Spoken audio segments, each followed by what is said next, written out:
Welcome to the Black Box of Media, brought to you by Ultimate Edge Communications. I'm your host, Aleisha McCall, and this is Season 3, Episode 15. This podcast lifts the lid on the hidden strategies behind high-performance marketing and media advertising. If you've ever wondered why some brands scale and others stall, this is where we break it all down. Now, today's episode is quite different. We're going inside what it really looks like to lead marketing inside a global heritage brand where growth isn't just about campaigns, it's about changing how the entire business thinks. Joining me today, I'm very excited to have Tanya Marler, Chief Marketing Officer at Taylor's Wines, a brand selling close to 8 million bottles globally, operating in one of the world's most competitive and cluttered categories. Now, Tanya is a commercial and marketing leader behind the growth of some of the world's most recognized brands. She has held executive leadership positions at Lion, Nestlé and Colgate-Palmolive with deep expertise across brand strategy, transformation and commercial performance, underpinning by strong P&L leadership, which we know is so important in today's world as a marketer. This is a conversation about pressure, transformation, and what it actually takes to unlock the next phase of growth. We are going to discuss the CMO tightrope, driving today's revenue while building tomorrow's growth. So that is a lot to unpack. Tanya, I am so excited to have you here today. It's wonderful to finally be back in person with each other. So welcome to the show. Thank you for having me. I'm so excited. Awesome. Well, look, we are going to get stuck into a really, I think, as I said, a deep dive into what is actually happening right now. I think everybody in 2026 feels under the pump, feels an incredible amount of pressure and is trying to navigate their way through these colliding worlds of traditional marketing and what AI is going to do, you know, for the next 3, 4, 5 years. So I think this conversation is incredibly timely. So before we get started, Tanya, do you want to give us a little bit of a background on what you've been up to, what the challenges at Taylor's Wines, and what you see as the focus for the future of marketing? Wow. just to get started. That's a mouthful. So I think we're in an incredibly exciting time for marketing and for businesses across the board. I think that as a CMO, you carry a certain amount of privilege because what you get to do is get to work on the business and in the business at the same time. And I think that is probably one of the most exciting positions to have on the executive team. I think the tightrope that you mentioned is so important to talk about because you're essentially working in the business with basically an immovable 12-month P&L, whilst you're also trying to shore up future growth and generate future demand in the next 3 years. So I don't think that duality, though, is actually new. I just think as growth is harder to find these days, I think that tightrope is so relevant and for it's discussion. Nuanced, right? Yeah. Like it's so new. The level of detail and the things that you're trying to critique are actually so nuanced, and it could be the smallest of things that can sometimes make the biggest difference. I often describe to marketers at the moment, I'm like, the way I see it is, you know, you're driving 100 miles per hour on a motorbike down a highway, you've got to pop a wheelie, change the tyre and land flat and go full frontal and just keep moving because there's no time to pull over and you know, change a tyre at the petrol station or whatever people do. So totally. that weight, and you know, that's probably a good segue into, you know, what does the CMO role actually feel like right now? What does it feel like in the day-to-day to be doing what you're doing? And I think what you said of going in and out of the business, it sounds like as a CMO, you're actually you are, because some CMOs will stay out, right? But if you're coming in and out, what does that look like right now in the day-to-day? Look, I think the pressure is very real. As I said, growth today, I feel like it's harder to find, but there's certainly growth to be had out there. It's just where you go for it. So that duality, I think, is real. That pressure is real.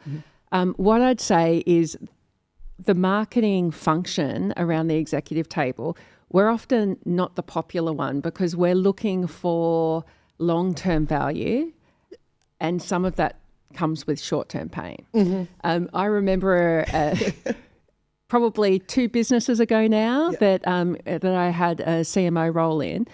It was a real life example of this because we were spending quite a lot of money in the in-store environment, and what we were doing was reassuring the retailer to stock our brand. But the consumer was actually making their decision way before they actually got in store. So we were spending in the wrong areas. Yeah. Now, we pulled out a lot of money from shopper or retailer activation and put it into consumer. And with that came tension because some of the teams around the table, some of like sales were, well, you're taking away. Retailers were, you're not supporting us. It was a tough 12 months, and right? That's a great point because how do you manage that short-term stakeholder management effectively? I think it's about what you measure because if you know that there's long-term value to be had, it's about studying, being meticulous in what your green shoots are, where you're looking for the lead indicators and really trying to isolate, are we on the right track? And then once you see them pop up, staying the course. I remember seeing you do exactly this a number of years ago and being like really inspired by watching it because to me, you're a long game marketer.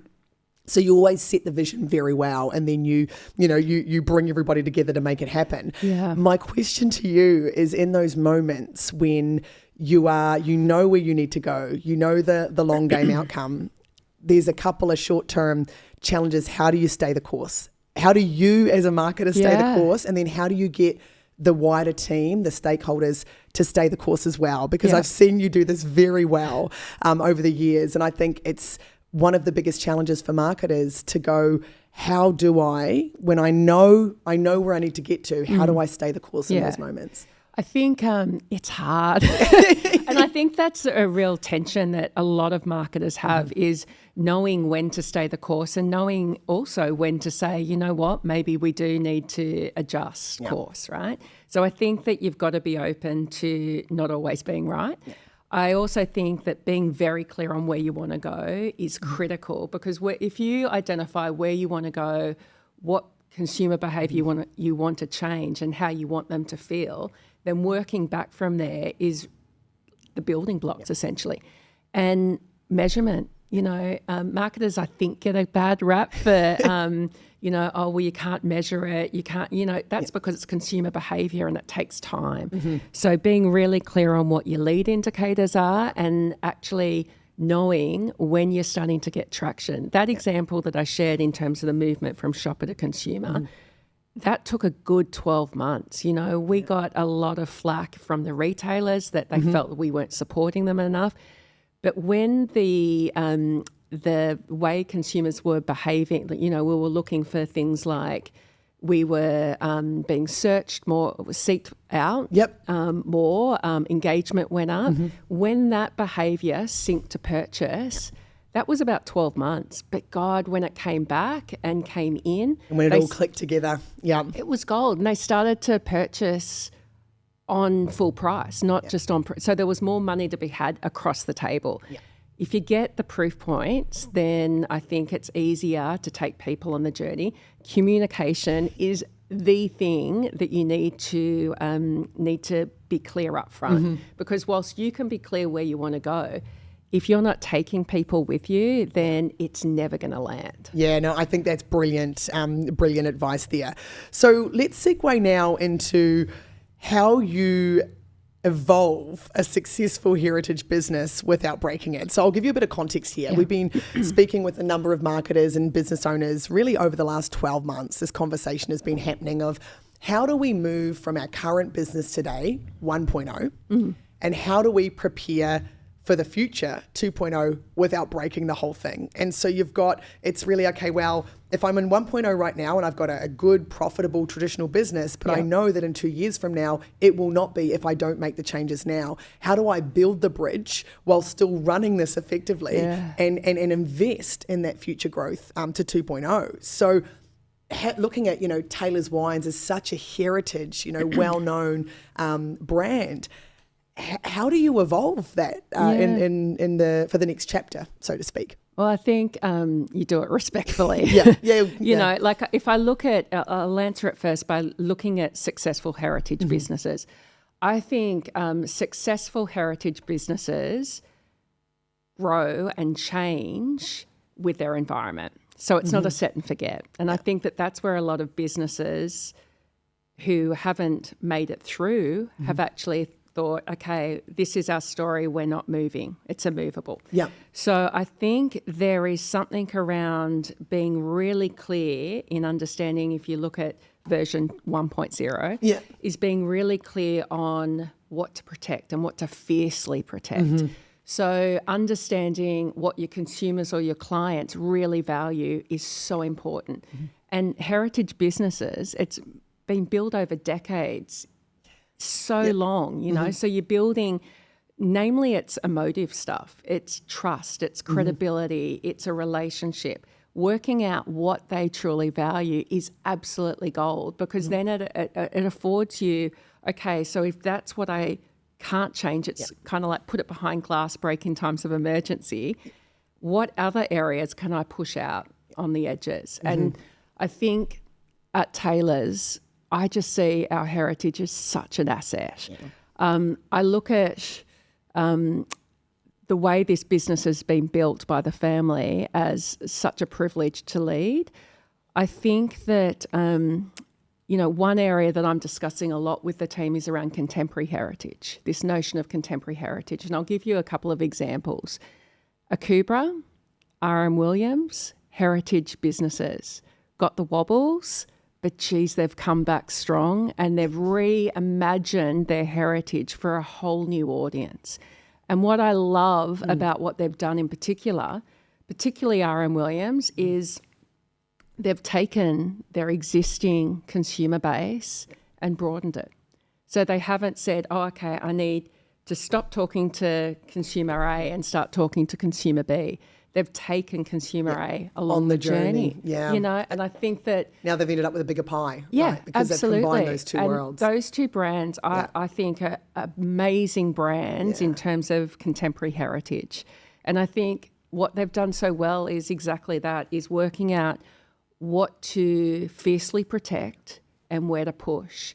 And I think also, as what we're going through, is working out as a business what the business can absorb at any one time, right? So that is just on that point is such a great, in terms of like the absorption and the capability of what can we actually realistically handle and deal with and move with to get to the next stage. Because just like you can't go from consumer A to consumer B without taking them on the journey, you can't just throw so much change at 1.0 and expect the business to absorb it in any 1 year, right? So you have to be really clear on how you're going to sequence the change.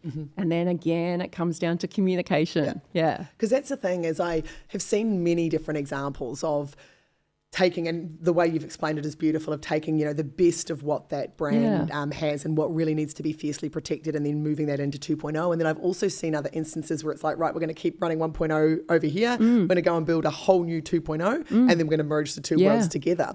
And that, you know, from the brand, because you've got the two challenges, you've got the brand and the marketing led point of view, and then you've got this whole new conversation of the technology that is going to underpin and how we're going to be able to move at speed to get there. And a lot of that has been and is being underpinned by the marketing technology and the infrastructure that is available to make the change, right? So my head is, as you're speaking, is just spinning right now, because it is multifaceted. It is, okay, how do I take the strategic direction, the heritage of the brand in your case, and then how do I make sure I've got this marketing technology infrastructure and stack that's going to allow me to get to my outcome. And if we're honest, most marketing technology stacks have a few band-aids holding them together. There's a few things that go one way but don't go the other. Absolutely. And, you know, so you're dealing with legacy systems.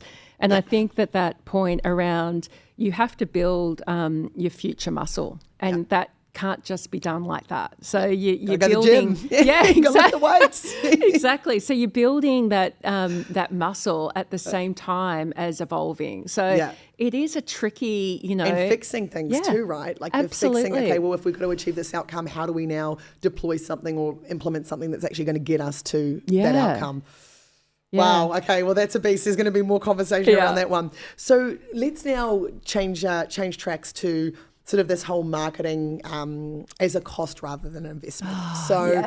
This whole conversation that happens at the boardroom every single year around why is marketing being treated as a cost and not a high return investment? Yeah. So I'm talking with marketers all the time, and we're implementing these campaigns and coming up with the concept of, why is marketing not just as simple as a self-funding generated campaign where you put in the $1 million, you get it, you make all the tweaks, you get it working, and then that $1 million turns into 1.5, 2, 3, 4, and so on, right? Yep. And now you have effectively in market a self-funding campaign. Yes. But back to the boardroom, it's still seen as a cost line item. So I have a two-part question here. Why, after all this time, all of these great results, is marketing still treated as a cost? And then my second part of that question is, how do we change the conversation to be more led around the actual ROI? Is it that marketers are not seeing it? Is it that too much is happening and it gets too distracted? What's your... Let's start with the why first. Okay. All right. So this has always been a real passion point for me. Yeah. And I remember clearly the moment I got it. Yeah. It was when I was working at Nestlé, and I remember sitting around the table, the executive table, and observing and thinking, how am I not cutting through here, right? So what do I need to do differently? And it was like a light bulb moment for me, because what I realised is marketing as a function don't talk the same language as everybody else around that table, right? So let me explain that a little bit. Sales, you're either on or off. You're either getting your sales number or you're not, and there's massive. It's very measurable. It's very clear. Exactly. You're winning or you're losing. Winning or you're losing. Operations, you're either no lost time injuries, you're hitting your run rates, all of that kind of thing. Finance, your P&L, your cash flow statement, it's all very black and white, right? And quite measurable, right? In traditional terms. I remember sitting there thinking, what does marketing do? So marketing is responsible for changing consumer behaviour to generate growth, okay? So then it's kind of like we deal with probability, because consumer behaviour is not often logical, right? So you're dealing more often. It's a beautiful thing about humans. Yeah, it's not logical. We're not logical. So we're often dealing with probability, right? So we don't have those hard measures. We're not going to move from here to here in this 8-week period because it takes time. So for me, understanding that the language needed to be different. We've had conversations around marketing spend being viewed in the business like a capital investment, right? Yep. And for me, that moment was like, you're investing in an asset, either your brand, your consumer, your business, and that has a payback period of, 1 to maybe 3 years, like any capital just like you would make in a stock market investment or whatever it might be. Right? I'm going to put the 500,000 in, and in 2 years from now, I expect that to be at 1.5. That's it, and right? Here's my approach to get there. It's like we think about investments with the feeling of, okay, I'm going to invest capital to make it out. Yeah. The same is true for marketing, because these campaigns are, when they're done well and done correctly, are driving profitable growth. Yeah, but I think the tension is around what time frame, right? So I had an experience many moons ago where I was at absolute loggerheads with my CFO, right? So we were both talking about the investment, the decision to invest. He wanted a payback within a 12-week period when the campaign was running. I thought that was absolutely ludicrous, right? Because that wasn't the nature of the investment. So that wasn't what we were trying to do. That wouldn't likely pay back for another 12 outside of the annual P&L, right? So when we realised that and we started talking the same language, it allowed us to track the KPIs that were actually going to show us that we were moving towards that asset creation, right? So it's a different mindset.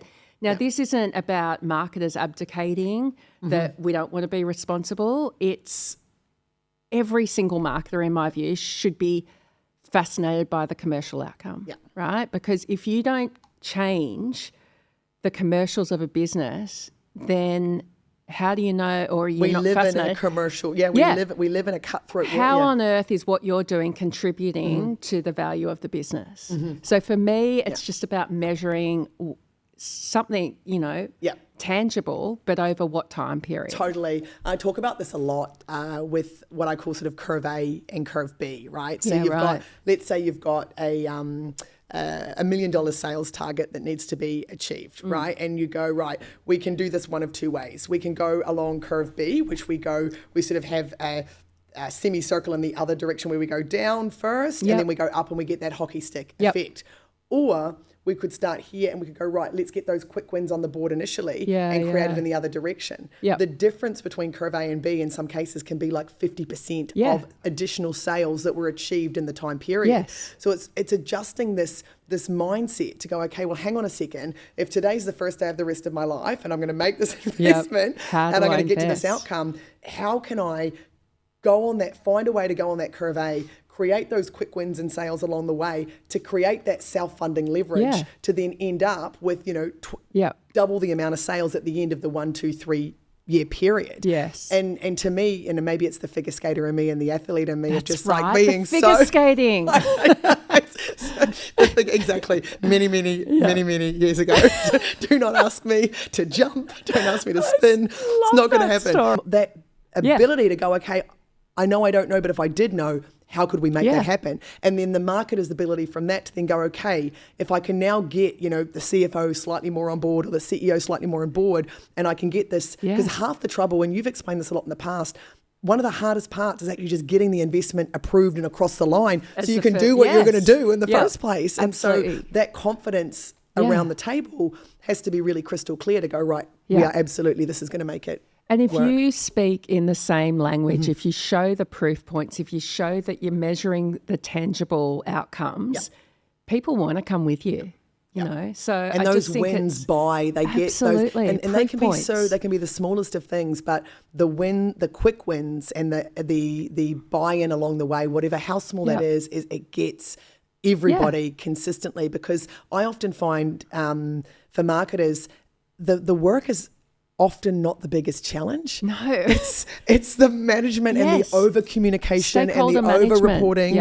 The stakeholder management of just trying to communicate what is being done to get everybody to take a breath, because we're all so in this world we live in now. To your point, we all are so short game focused. Totally. And I think, I've worked with, marketing and finance. So it's an interesting relationship.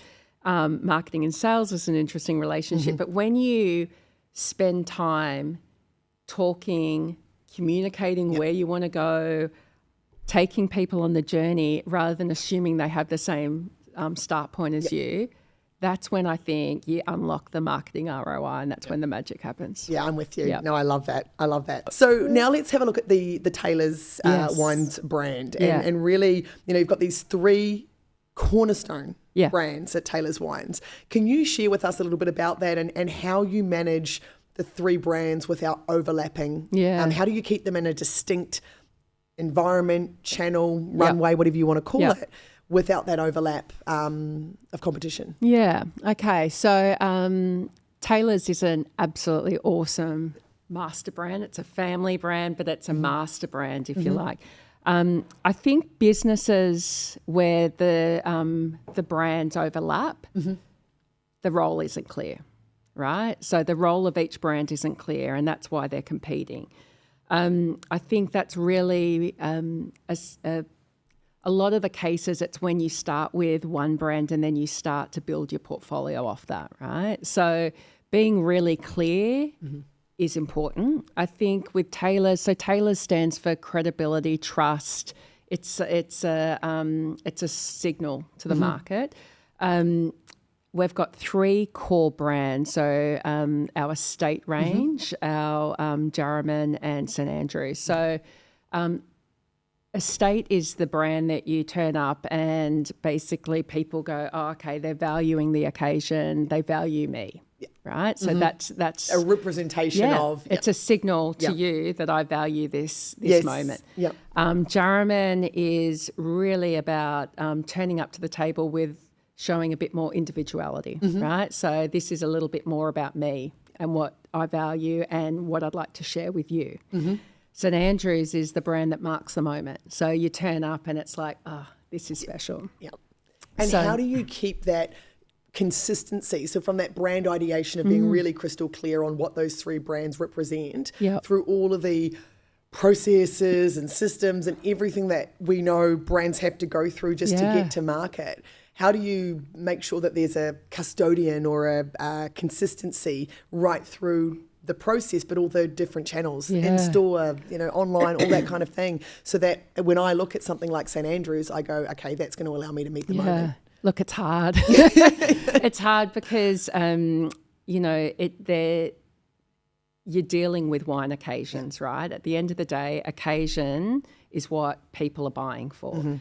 And you and I could view the same occasion with a different lens. Yeah. So it is hard. What it requires is discipline. So being really clear on what the borrow payback is. So what you're borrowing from the master brand of Taylor's and what each of those sub-brands pays back. Okay, so explain that to me. I've never heard that, but that's awesome. So how do you think about that payback in your own mind? Yeah, so I think that the payback is what Jarraman, for example, gives the master brand to actually make the master brand relevant for that consumer base. So it's actually expanding the portfolio expands the presence of the Taylor's master brand. So we're going to borrow a little bit from the hero and brand. we're going to give back. And we're going to, nice. And that's the virtuous circle that makes it so special. If you're not clear, then you don't know what you're borrowing, you don't know what you're paying back, and it's chaos. Yes. So I think being really clear, being really disciplined, and again, communication. So everybody needs to know we say no to doing this on St Andrews because of X, Y, Z. So it really, I think that's probably as much as what you say yes to, saying no to things. Being clear helps you do that. Can be equally as important, right? Absolutely. I'm with you. It's I've really only just empowering. learned the word no. It's a beautiful word, and I need to say same. So wow, that's a great word. How have I not used that in the past? Okay, so now if we take a look at the e-commerce equation, because you've obviously got this distribution, you're in retailers. Globally as well, and then you've got this e-commerce engine as well, where in a heritage brand, it's actually a pretty significant challenge to individualize to the experience for e-commerce without interrupting anything else that's going on in the business. So it's a really unique space. So what I wanted to ask you was, what do you think's actually blocking e-commerce growth right now? Because it's, we get into the metrics, impression, click, add to cart, conversion. Where's my, reminder to get them to go back to the cart? Abandoned cart reminder. But there's obviously a bigger play. And for you guys, obviously there's logistics and operations and a whole bunch of things involved. So where do you see the challenges of e-commerce right now in your environment? Yeah. Okay. I can answer probably in two ways. So generally, and then I'll give you the Taylor's examples or experience. When I had my business, I worked with a lot of e-commerce businesses, startups, scale-ups, particularly scale-ups. One thing that I think blocks a lot of businesses is that they start to get some wins, they start to see conversion, and they try and scale immediately. But what a lot of them were doing, of the clients that I worked with, a lot of them were scaling in efficiency. And by that I mean, and it's basic stuff, Aleisha, by that I mean they didn't have their customer journey sorted. So they were actually putting barriers up and making it hard for a consumer. Creating friction, right? Friction. They were making it hard, and they were basically, we have to drive more traffic, we have to scale. But they weren't getting the conversion right through, and so they were leaving, as you say, leaving money on the table or wasting money. So I think that I'm such a big advocate for removing that friction and being fascinated, not through your lens as a business or a brand, but through the user. So I think that's where a lot of businesses fall over, and a lot of e-commerce specific businesses do. Taylor's, we have been on a journey that I'm incredibly proud of the last 18 months. We weren't, I can honestly say, probably fit for business about 2 years ago. We started by re-looking at our value prop. So you raised a really critical point in the fact that most Aussies, a lot of around the world, you can buy our products at the local bottle shop, right? So why would you purchase from Taylor's when we can't compete on convenience and speed, right? So and price too, right? Yeah. I mean, like, let's be honest. Like a lot of the major chains in liquor are incredibly competitive on price. So we needed to be really clear on, well, why would you come and invest time, your time, firstly, and then purchase from us? So we spent a lot of time working out our value proposition. A lot of time in e-com is very small, mind you. And once we worked out that what we were going to give you was an experience that you couldn't get in the bottle shop, that you can still buy. Everything that you can get in a bottle shop, you can buy through Taylor's e-com. But it was the additional products, the experience that you were going to get. So once we worked that out, we basically overhauled our website. We had a branded website and we switched to an e-com website. And that alone, just the experience alone, had a meaningful difference to our numbers.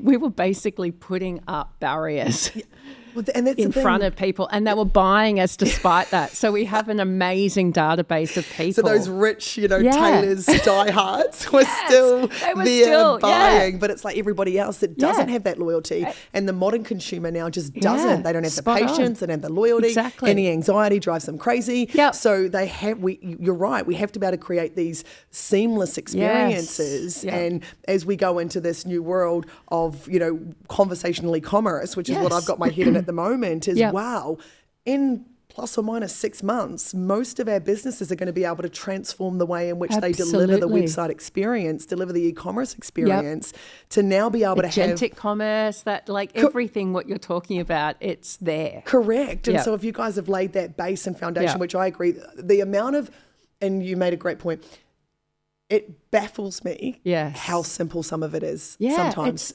And we try to overcomplicate it, but it's actually just really simple. It's like, okay, we didn't have an e-commerce driven experience. Let's get one. We had it branded. Literally, we had a brand. We were telling people about ourselves, not the experience, and not putting them at the forefront. I just find that that intangible, and I was, talk a lot about tangibilizing the intangible. And in that e-commerce world, it's like, okay, well, if there are other ways that people could realistically buy and there isn't too much differentiation between going in store or buying online, then how do you create that unique experience or that unique value proposition to then be able to get the consumer to go, yeah, you know what, this is absolutely worth it. So, and I think that, I've been fascinated recently of just really breaking down this normal e-commerce experience and then going, okay, well, if in 6 months' time from now, we're now going to be able to interact with an agent while we're online and be able to ask that agent, look, I'm having this particular dinner with this particular food.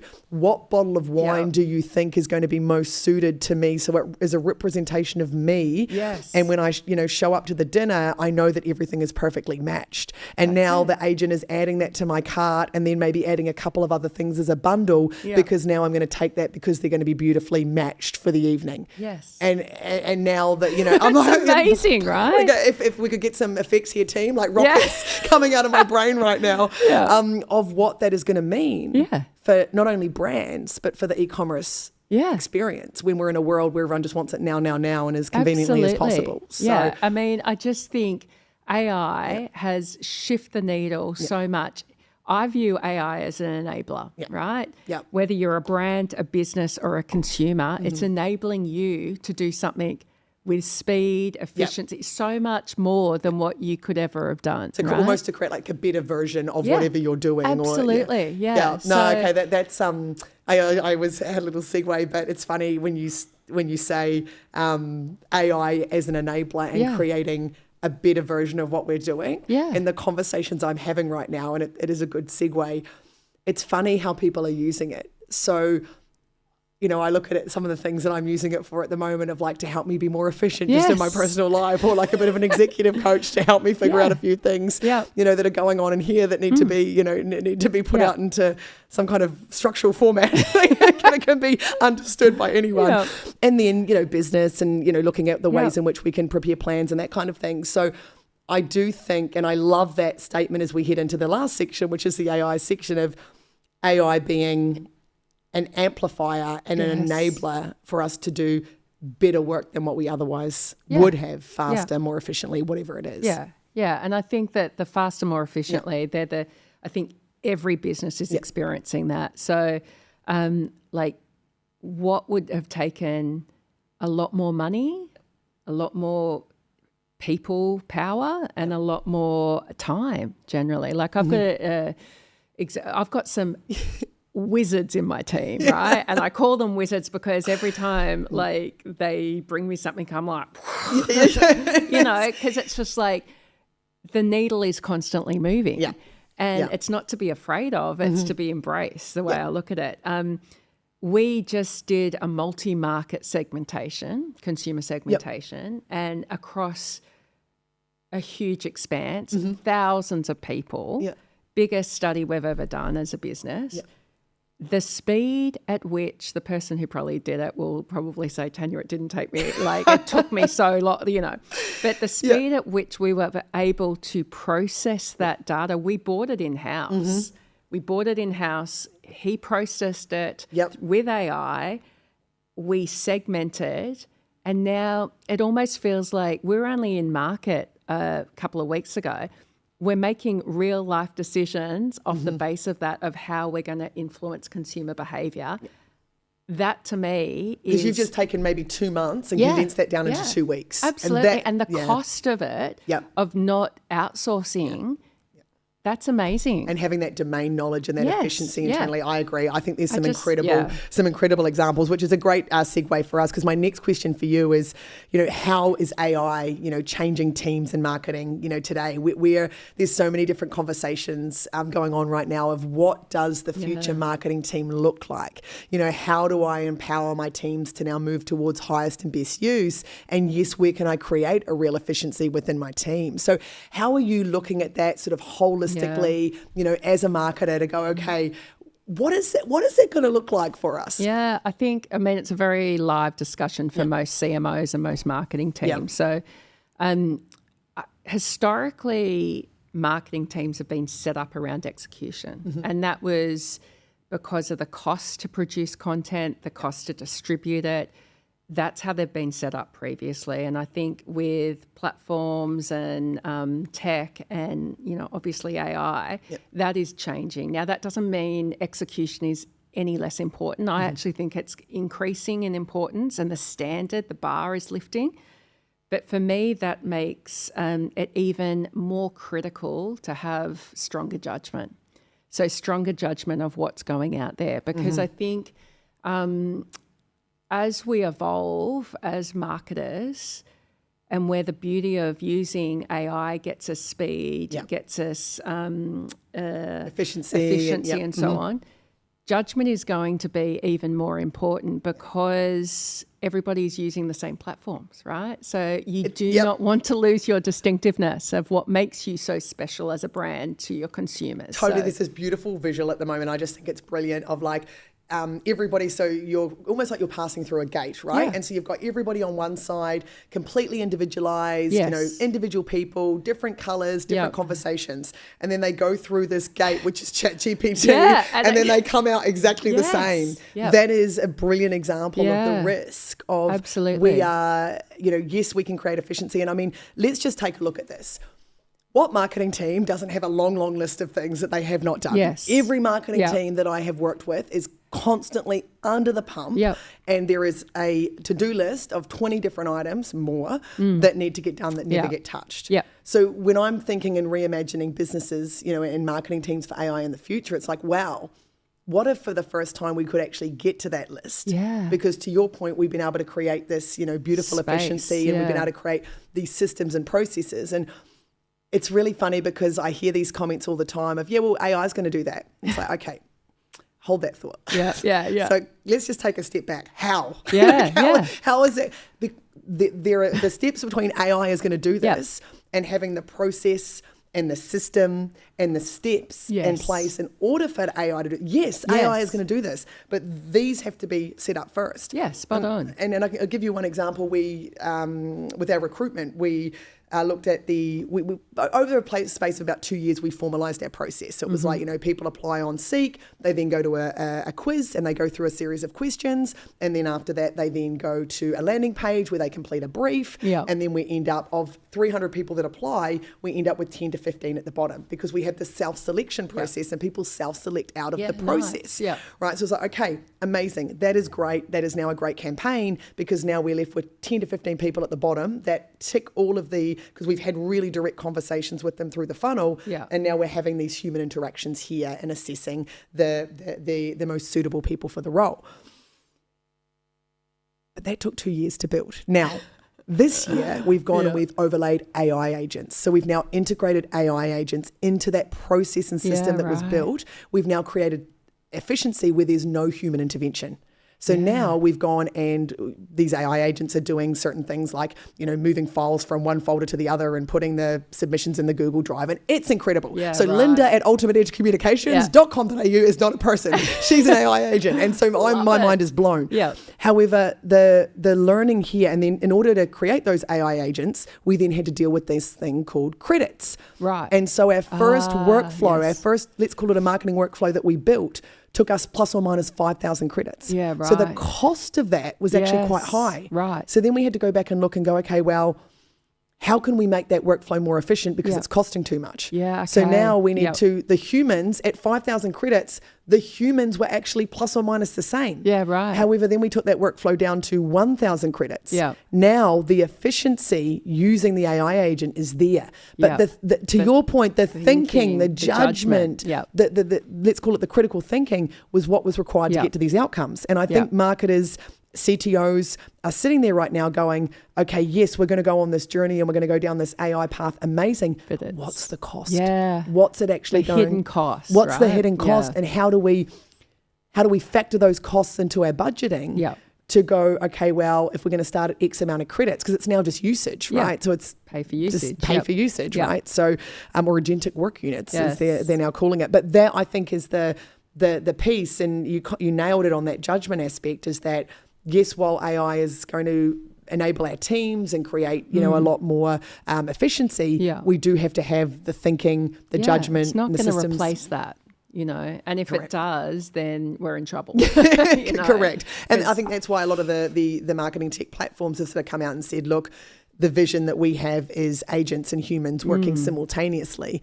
So if we all think about having a digital assistant that runs with us throughout our day, amazing, how more efficient 168 hours in a week, how many efficient, how much more could we get out of our work week? No, I think it is early still, even though what we've got now versus 10 years ago was probably never thought of. It's still early days, but Jesus, it's exciting. And it's such a cool time to work as a marketer in a business in this world. I agree. I get up most days slightly overwhelmed because of everything that's happening, but also same as you, inspired, wow, this is the world. That we're moving into. And I think for the next probably 6 months, maybe 12, we're definitely still on the bleeding edge. We have got, millions, in some cases billions of dollars of investment going in across hundreds of companies who are all the next AI company. And within the next 6 to 12 months, we're going to learn who those top 5 companies are that are going to take us on the leading edge. Who's the next Amazon, Google, Meta, whatever it might be. And that's when we'll sort of, I think, start to get to a point where we go, okay, then we're going. Yeah, that's where we're going. The thing that I am most curious, most excited about is the predictive space, right? In this whole conversation. Because for me, that's when AI actually adds a whole other lens versus the efficiency and, the time saving, the process, all that kind of stuff. We're seeing muscle being built out there now. But as you say, who's going to emerge in that space?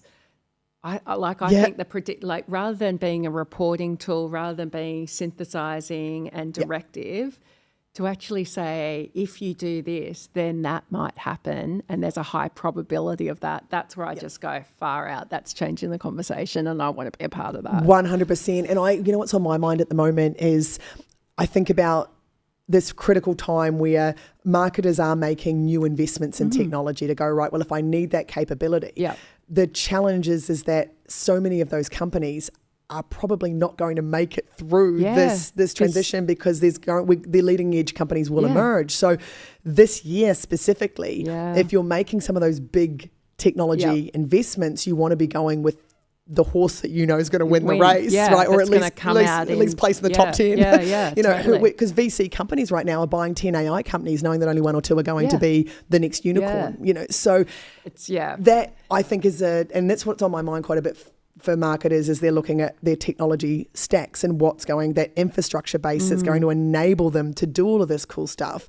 Is, okay, well, where are you making those bets at this early stage? And the boomers that I've spoken to have, you know, shared a lot of experience and wisdom with me from the .com phase of this, a similar approach. Obviously, this is just happening at a much faster rate. So I think one piece of a thought, maybe a takeaway is just if you are a marketer out there and you are looking at making some of these big investments and significant investments in these tech plays, really making sure that that company is going to thrive in this, you know, next couple of years. Because as we know, when you're making sometimes hundreds of thousands and some big enterprise level millions of dollars of investment in the technology, you want to make sure. It's going to be around. It's going to be around. And it's going to be robust. Correct. You know, and it's going to be continue to be invested in and all that kind of thing. So I think the stakes do feel pretty high right now. But to your point, they're incredibly exciting. Okay, well, this has been such a wonderful. I knew it would be, but I just knew it would be a fantastic conversation. But it really has been, Tanya. So I have a closing question for you that I want to ask. What's the one thing you now know about leading, you know, marketing transformations, everything that we've discussed today, that if you wish younger Tanya knew? Younger Tanya. What's sort of had more energy. What's one thing? What's one thing that you wish you knew about leading marketing transformations that you wish you knew, you know, 10 years ago? You know now, but you wish you knew 10 years ago. You know what? I think it's never underestimate. And I learnt the hard way. You know, probably midway through my career to date was the people side. You know, you can have the best strategy. You can have the commercials that stand up and that hold and that have been done with a huge amount of rigor. You can have the best ambition. But unless you take people on the journey, and we've talked a little bit about it throughout today, is the communication is key. So, and that's not just at a leadership level. It has to go to everybody in the business so that they know what you're trying to do as a business. They know how their work contributes and is valued as part of that transformation. And also that they know what good looks like day to day. And where I've done that and versus where I haven't done that, poles apart in terms of outcome and getting traction. I think people also take their cues in terms of, you know, what you do as a leadership team, what you celebrate, what you say no to. All of those things are so important. And I think if I had have known then what I know now, you know, that's the one thing in terms of valuing people, taking them on the journey. And, you know, like I think that's the difference between something that really sticks and that people start moving ahead on their own accord with versus just telling people what the strategy is. Yeah, so, that's brilliant. So what would you say to a marketer listening right now that's in a similar position that's about to embark on this next chapter of marketing and media advertising and AI and the pressures that you know well, being a seasoned marketer, you know well will come. What would you say to them as a bit of vote of confidence? Oh, I was going to say strap yourself in, or that. But I think as a vote of confidence, I think enjoy it because I honestly think that marketers, for first question that we talked about, the duality of working in and on the business, that's such a unique position to be in a business. And it's so amazing when you get the balance right. Yeah. And I just think, be curious. Every single marketer, as much as they should be commercially minded, they should be curious. Because curiosity, if there's one function in any business, it should be, curiosity should be led by the marketing team. No, I love that. I think that's brilliant. Brilliant advice. There you have it, ladies and gentlemen. the rundown on what's coming and what we need to prepare for. So, look, Tanya, I just want to say a massive thank you for coming in and joining me today. It's been such a wonderful, I've loved this. wonderful conversation to go deep with you and to look at all these, being such a, you've got such a broad perspective. So when you talk about being in and out, your ability to go out but then also go deep is very unique. So thank you so much for being so gracious and willing to share this with us today. And to our listeners out there, if this episode rang true for you, if you've got questions, I'm sure Tanya wouldn't mind if you reached out and asked DM her on LinkedIn. Is it? Yep. Amazing. So make sure you reach out. And I think that we're all in a very much as everyone likes to go, we've got this under control, it's all good. I think everybody is in a very similar position right now where, we've got to put our heads down, we've got to learn new skills, we've got to invest in ourselves, invest in our abilities, invest in our team's abilities to really master this next chapter of marketing and media advertising. And I feel the same way, Tanya. I feel equally as excited and uplifted by it and bring on the challenge. I think that marketers historically have had plenty of challenges thrown at us. We have one of the most enriching and variety-led roles, I think, in business. And I think if we all kind of lean into it, the story on the other side might be pretty special. So look, everybody, if you got value from this episode, make sure you hit subscribe to the Black Box of Media and leave a review. It helps more marketers like you unlock the hidden strategies behind high-performance marketing and media advertising. And let's keep this conversation going. So if this episode challenged your thinking, I would love to hear from you. Make sure you reach out on LinkedIn and share your biggest takeaway. You can listen or watch on Apple Podcasts, Spotify, and YouTube for more episodes packed with practical, real-world strategies. So until next time, keep pushing boundaries, keep testing, and most importantly, keep making marketing and media advertising work hard for you.